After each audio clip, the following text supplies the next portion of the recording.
this call. Perfect. So we'll be talking about the 10 mistakes that salespeople make. And guys, real quick, I want to tell everybody this. We have so many new agents on this call. I was just looking at the participant list. Over half the people on this call were people that have started this year. So this is some cool news. So everything, if you're in your first year in this business, everything that you've sold so far since you've been here is really only about 45 to 50% of the actual income that you're going to make off those policies. So every single commission that you've earned so far on the sales that you have made is roughly, if you do the math, it comes out to be about 46, 47% of the actual commission you will earn over the next, several years, because you're only getting advanced, right? The 60% upfront. There's still that back end 40% pay, and there's also the renewal income. So if you've been here for 3 months and you've cash flow, $10,000, $12,000 or whatever it is since you've been here, that's not all the money you're going to make off those sales. You're going to get an additional, $10,000, $12,000, $13,000 on the back end. But what you have to do to get that money is just stick around. There's a saying that we say is stick and stay and make it pay. We tell our customers that, and we also tell our field agents that as well, just to make sure that you stay around and you will receive. I've been doing some late quarter reviews with some of our agents, showing them on how much money they make per hour, showing them on what their closing percentage is, what their closing percentage is, just going into a contact, like their contact closing percentage and their demo closing percentage, how much money they make per demo, how much money you're making per hour right now, and the long term if you factor in the renewal income. And if you want to figure this out and you're in my agency and I haven't already talked to you about it, just give me a text. I can definitely show it to you.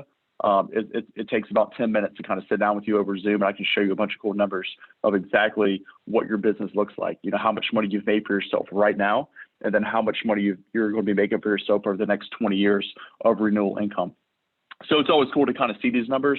And I know most of my agency, I kind of did this about once every quarter or so. So if you want to get these numbers, just shoot me a text, and I'm sure Van could do the same for his agency. So guys, let's shift gears. We're going to talk about, this is a topic that I've actually been taught on, and everything I'm going to teach you guys today is, I'm kind of plagiarizing. I'm plagiarizing from my sales coach and from Van's sales coach, because I've actually heard this the same exact thing twice. It's been about a year and a half since I've heard this topic preached on. But luckily, I take notes on my computer on my notes section. You can use either Evernote or just use a good old-fashioned note section on your computer.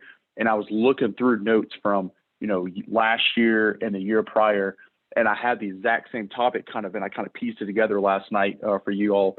And it's called the 10 mistakes that salespeople make.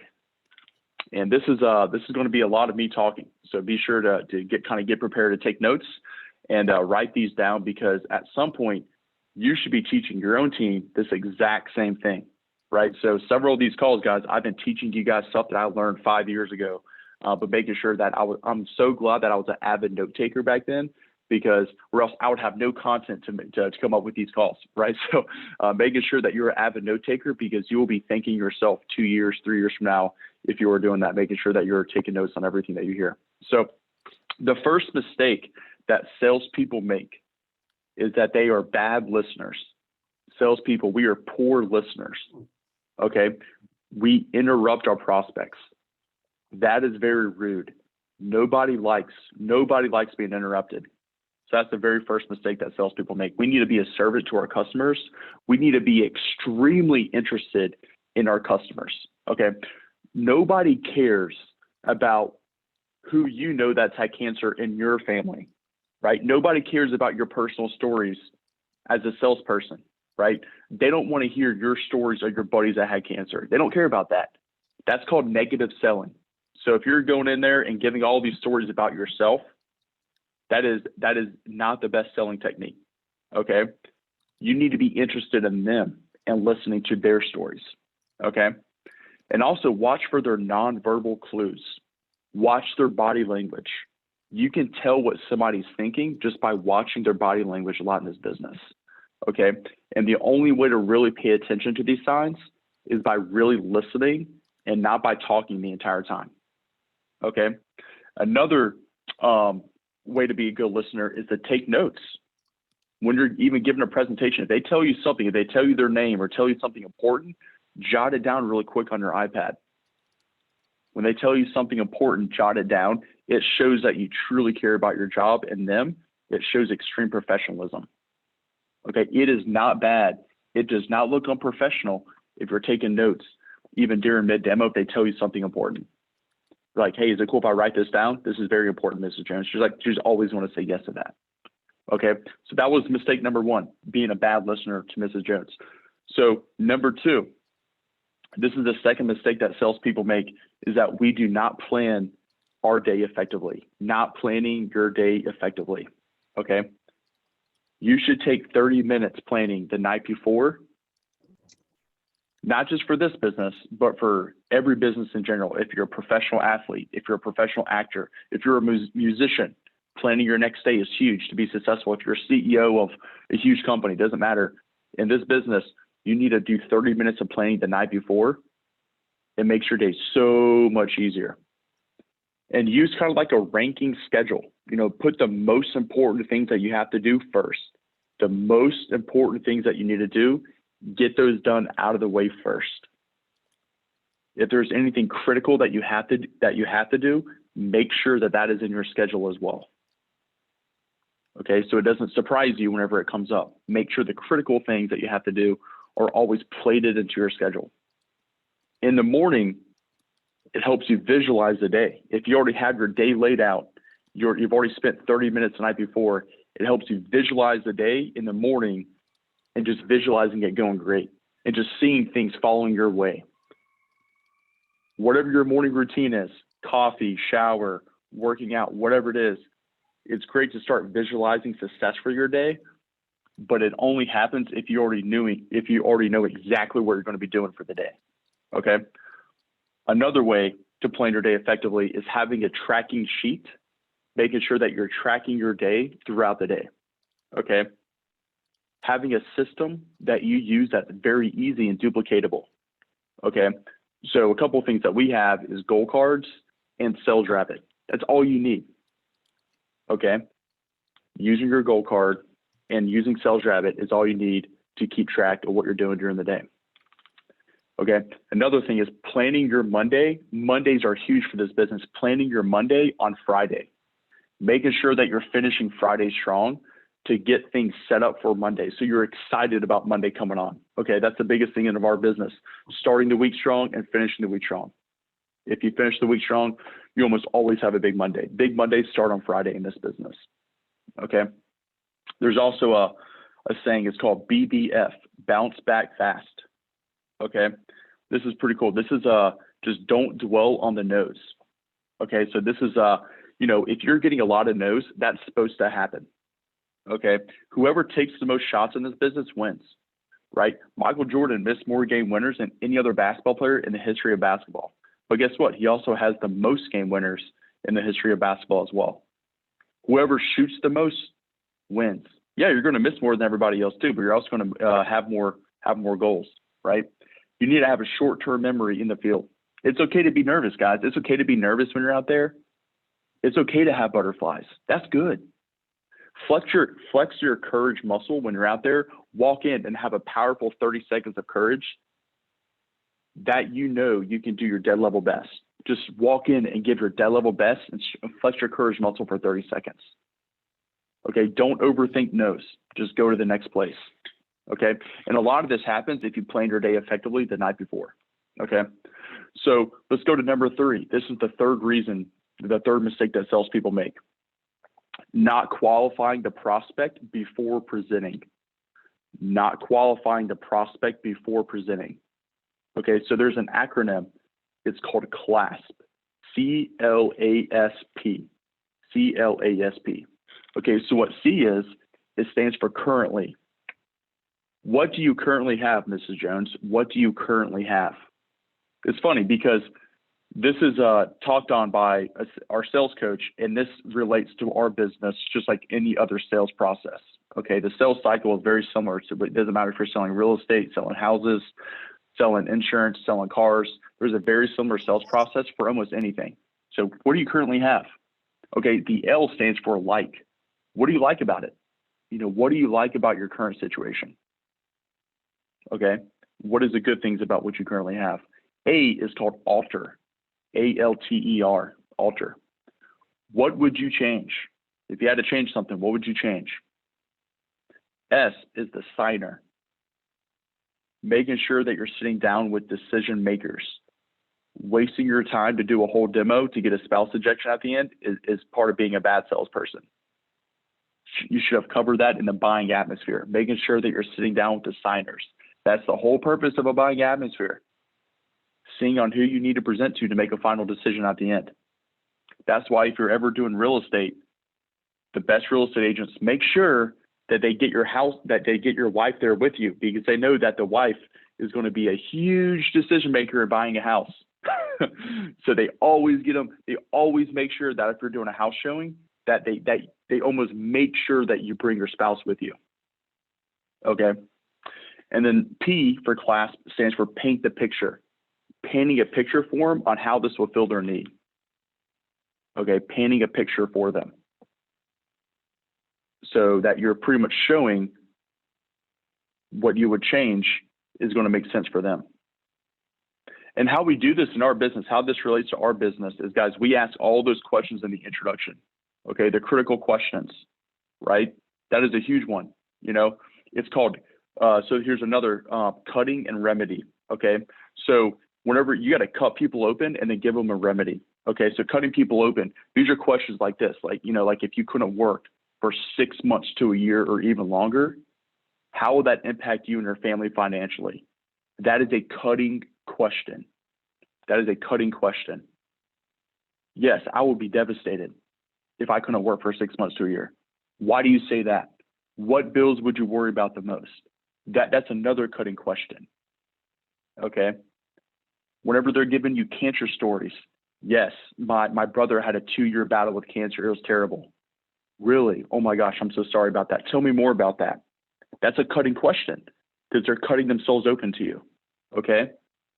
Which is good for us as a salesperson to ask those questions. Yeah, they're not easy to ask, but they're imperative to be successful in this business.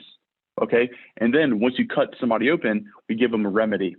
Okay. We give them a remedy.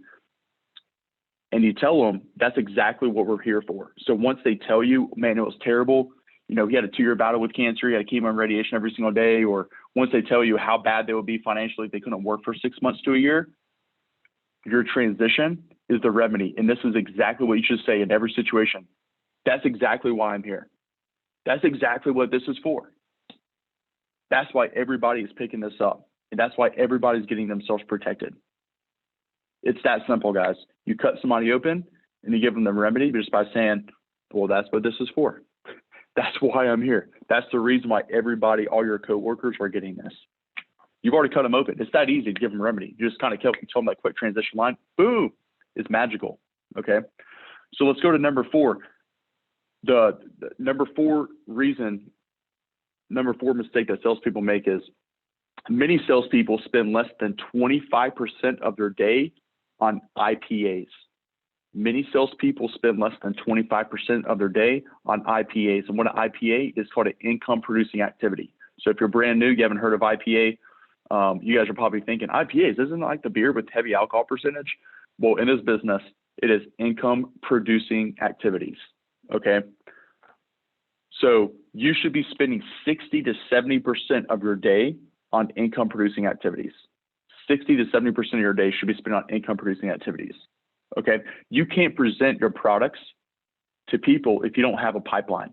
You got to have a full pipeline so you can keep presenting your products over and over and over again. Having a full pipeline in this business keeps you from having slumps. People that have slumps that are getting ruts is because they don't have a full pipeline. That's 100%. If you have a full pipeline, guess what? Sales are always coming in. You're excited. You're motivated to get up every single day. Okay. And it's because you are not spending 60 to 70% of your day on income producing activities. If you're running away from it, you're going to get yourself in a slump. Just like everything else in life. Okay.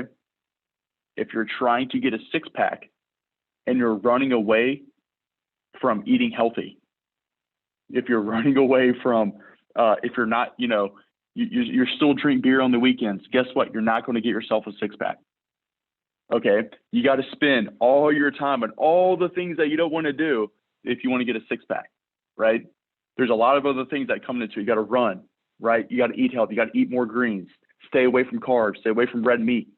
But guess what? If you spend most of your time doing all the things that you don't want to do, that's how you get it. Just like everything else in life, everything that's worth it, you have to work hard for. Okay? Keeping a full pipeline is not easy, but you have to spend 60 to 70% of your day on income producing activities. So you're thinking, what is our income producing activities like? Like what is, let me hear somebody speak. What is, to keep a full pipeline in this business, what should be your biggest income producing activity in this business? What is one or two things that an income producing activity in this business is? Asking for referrals. That's one thing for sure. Asking for referrals. Approaching businesses.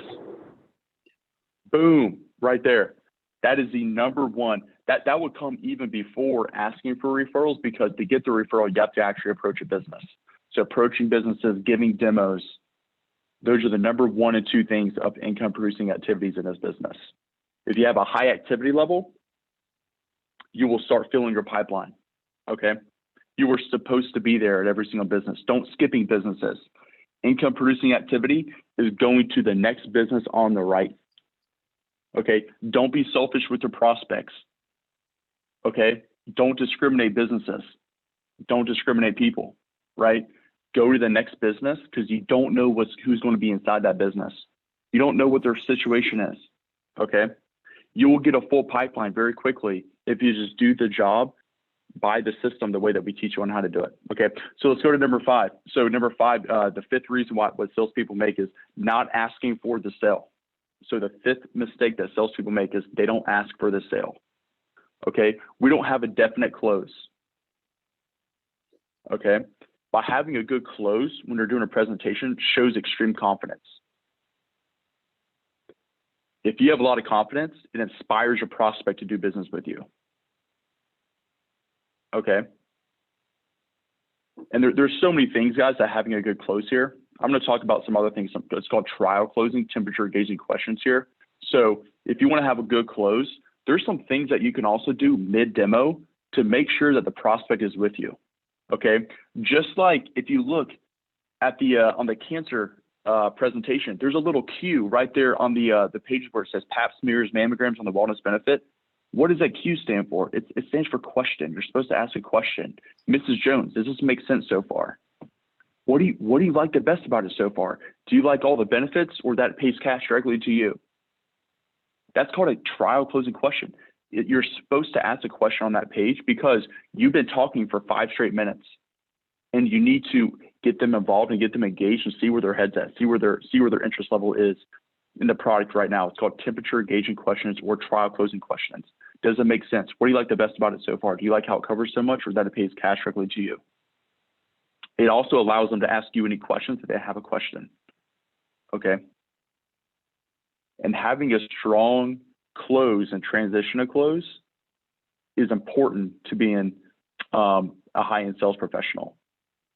Okay. If you don't have that mastered, you're not asking for the sale the right way. Okay. Let's go to number 6, not knowing how to handle objections. This is a huge mistake that salespeople make. They don't know how to handle objections. So there's a couple ways that we handle objections here. Feel, felt, found is always number 1. Feel, felt, found, close. That's always number 1. It's in your sales talk if you don't know this. And then there's the crystal ball close. Those are the top 2.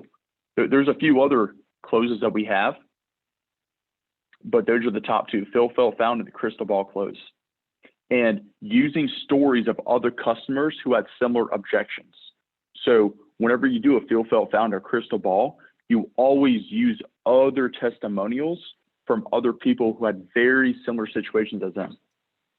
Okay, and guys, objections are supposed to happen. If you're getting lots of objections, that's good. That just means that you're doing your job the right way. You're supposed to get objections.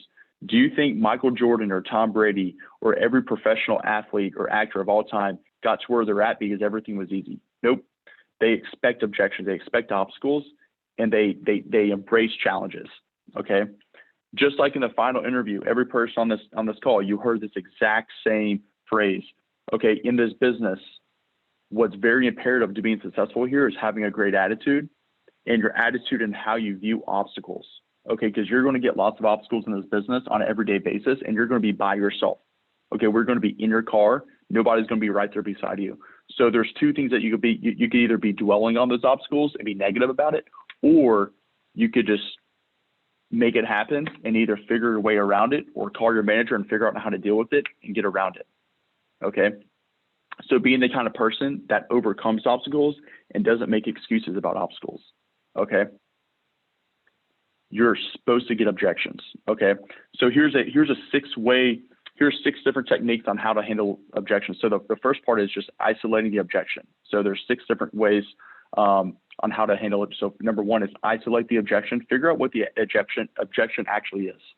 Okay, so isolating the objection. Number 2 is use transition statements, which is a feel, felt, found. Okay, that would be for us using your transition statement. Once you isolate the objection, I understand how you feel. You know, Mary felt the exact same way until she found out what this would mean for her and her family. Show empathy. When you're doing an objection, when you're doing a rebuttal, you're supposed to be empathy towards them, right? And they can see it. Number 4 is respond. Respond using the words that you're supposed to use. Then number 5 is represent. Represent the product or the price. Okay, you're either representing the exact same product or you're representing the product on maybe a lower level of coverage form. But you're representing a new final product for them. Number 6 is re-ask for their business. So you just go right back into the application where you were at prior to them giving you an objection. Whether it was at the account number page or getting their address, whatever it was, you just go right back to the page that you were at whenever they first gave you the objection. Okay, so that's a little six-step technique on handling objections. So let's go to number 7. The 7th mistake that salespeople make is not asking for referrals. So this is huge. ABC. You guys ever heard of ABC? Always be closing.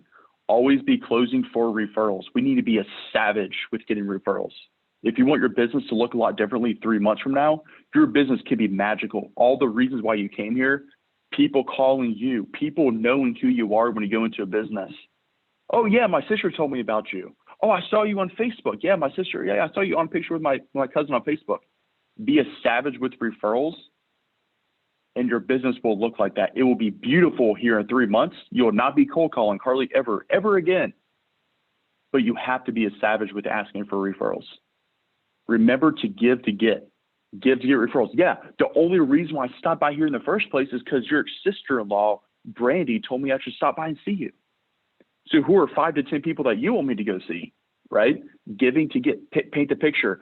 I protected so-and-so last week, and he's already used our accident policy. And the only reason why I stopped by is because his son-in-law, who works at the heating and air company, told me that his father-in-law works over there. So I thought, just constantly giving pictures, guys. Painting the pictures when you're getting referrals makes it so much easier. You also have to be a master at memory joggers for people. So, hey, if somebody's not giving you referrals, hey, Brandy, who's your best friend?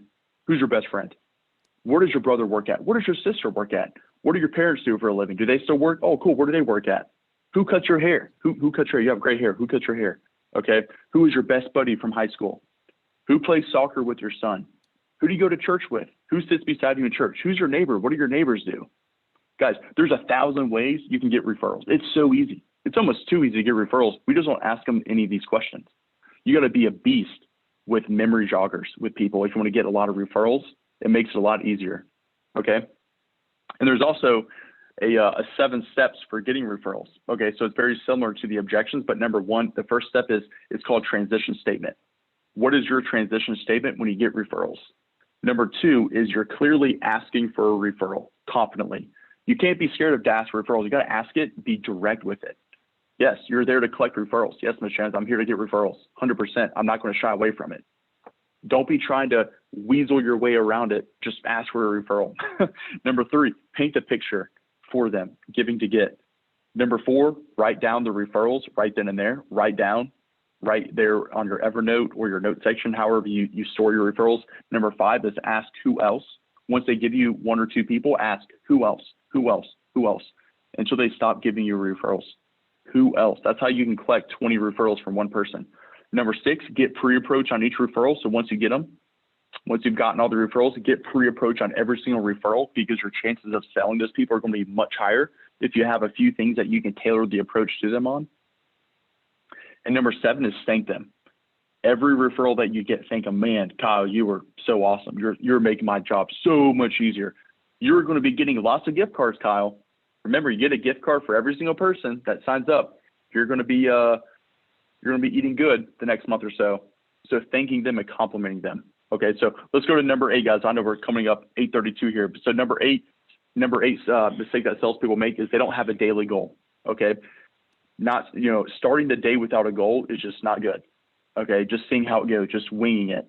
That's what amateurs do, not professionals. Just think about the golf tournament that we just had this past weekend, the PGA Championship, where Phil Mickelson won. It's because he had a game plan for every single day. He had a game plan for every single hole. He knew exactly what he wanted. He had a daily goal. He had a goal for every single hole, right? So that's what the professionals do, is they have a goal for every single day. Every single person on this call should strive for great results today. Like, hey, my goal is to get a builder's week in a day today. If you do the job the right way and use the system, everybody should be having a builder's weeks every single day. People should be greening out every single day. Okay? Strive for results, not for pleasing methods. Strive for results. You deserve it. You deserve great results. Number 9, this is the 9th mistake that salespeople make, is we don't use testimonials always and often. We don't use testimonials always and often. Testimonials are super powerful tools. They are logical reasons why people should do business with you.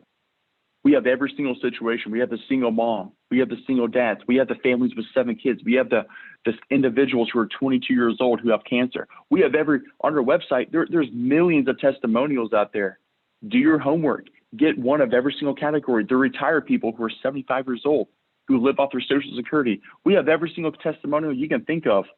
Be a master with these, because facts tell, stories sell. Stories sell. Stories get people emotional and why they want to do business with you.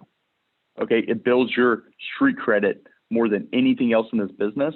It's called third-party selling. It knocks out objections on the front end, and we can tailor, just like if you're buying a professional suit, you can tailor the presentation to exactly what Mrs. Jones needs by using testimonials the right way. We have so many.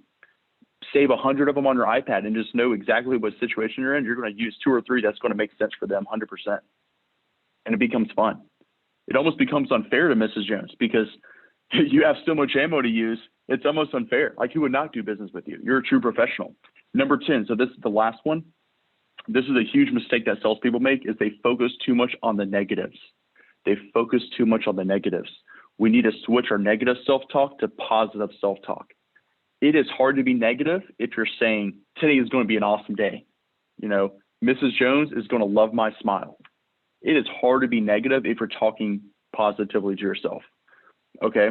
You need to write out 10 to 15 affirmations and read them and say them out loud on a regular basis. Guys, affirmation could be anything. Every person, they're going to have different affirmations. It could be, I'm going to be the best listener of all time to Mrs. Jones today. I'm going to have the biggest smile at every single business. I'm going to brighten everybody's day. I'm going to make everybody laugh.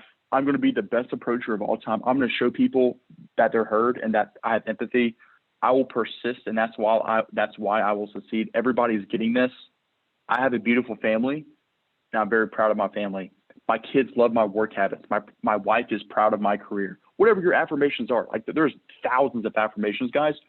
Have a few go-getting affirmations that you're just like locked in on and that you're saying to yourself out loud. It is hard to be negative if you're saying good things to yourself during the day. We all need it, guys. The top people, the top producers do it. Okay, we lose your cool card. We don't care if we don't look cool by saying some positive things to ourselves in the car, but you need to say it to yourself. Okay, this is exactly what people like LeBron James, Kobe Bryant, they do the exact same thing. This is what they do as well. Okay, so focusing too much on the negatives was number 10, guys. So that pretty much wraps it up, guys. This was a a very long